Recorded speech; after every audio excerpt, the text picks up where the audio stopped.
I negate that completely. And I also negate success in the so-called spiritual world.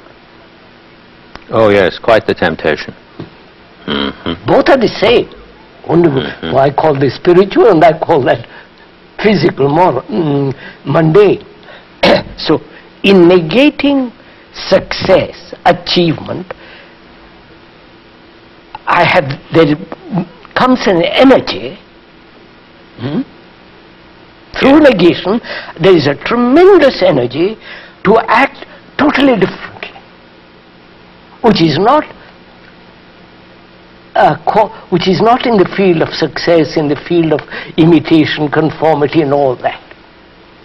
So, through negation, I mean actual negation, not just ideal negation, through actual negation of that which is immoral, morality comes into being. Which is altogether different from trying to be moral. And that's of course. Trying to be moral is immoral. Yes.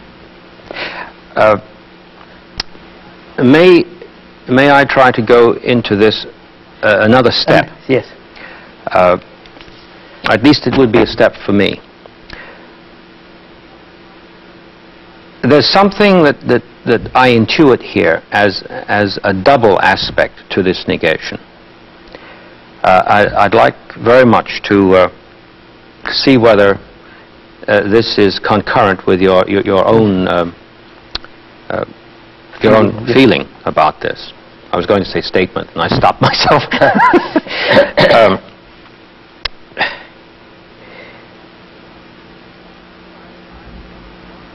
My desire for success in itself is a withholding myself from the problem. Yes. That we talked about. And that itself is a form of negation. I have negated access to myself. I've negated in other words, I have done violence to what it is that wishes to reveal itself. Yes. So I am going to negate then my negation as the observer. This I wanted to make sure. Clear, quite right, sir. When we use the word negate, as it is generally understood, it's an act of violence. Yes, that's what I was hoping. It's an act of violence. I negate it. Yes, yes. I brush it aside. Right. We are using the word negate not in the violent sense, but the understanding of what success implies. The understanding of what success implies. The me who is separate from you, wanting or desiring success which will put me in a position of authority, power, prestige. So I am, in negating success, I am negating my desire to be powerful, which I negate only when I have understood the whole process that's involved in achieving success. In achieving success is employed ruthlessness, yes, lack of love, lack of immense consideration for others, lack of and sense of conformity, imitation, accepting the social structure, all that is involved, and the understanding of all that. When I negate success, it is not an act of violence. On the contrary, it's an act of tremendous attention. I've negated something in my person. I've negated myself. Right. I've negated myself. The me which is separate from you. Exactly. And therefore I've negated violence which comes about when there is separation. Would you use the term self-denial here? Not in the sense of how it has been received down the line, no, but that if there's anything to what has been stated in the past, could a person who saw that word, self-denial, read that word in this context that you're I'm using? afraid he wouldn't. Self-denial means sacrifice, pain, lack of understanding.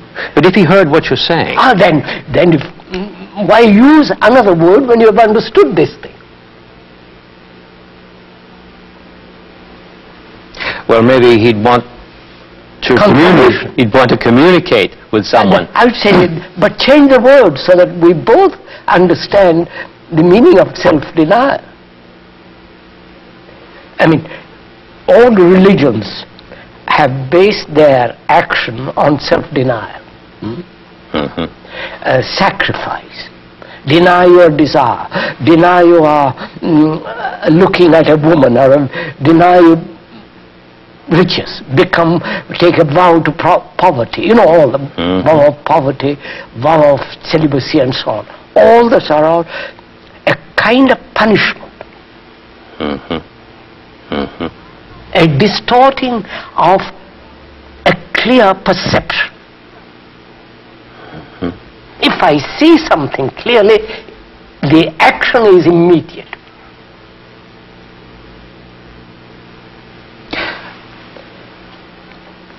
So negate implies diligence.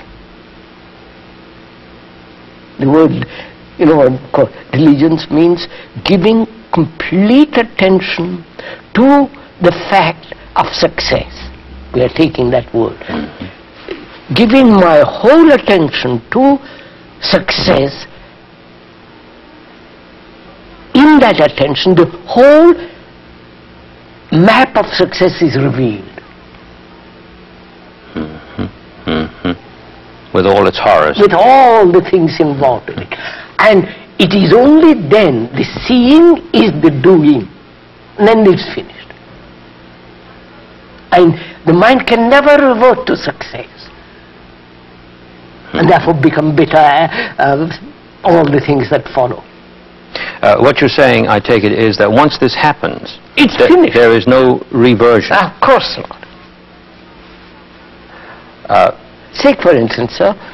It isn't something that one has to keep up. Of course not. Well, fine. I'm delighted we've established that. Now, take for instance what happened in 1928. I happened to be the head of a tremendous organization, a religious organization, and I saw around me various religious organizations, sects, Catholic, Protestant, and I say, all trying to find truth. So I said, no organization can lead man to truth. So I dissolved it. Property, an enormous business, all that. I can never go back to it. When you see something as poison, you won't take it again. You say, by Joe, I made a mistake, I should go back and... It is, sir, it's like seeing danger. When you see danger, you never go near it again.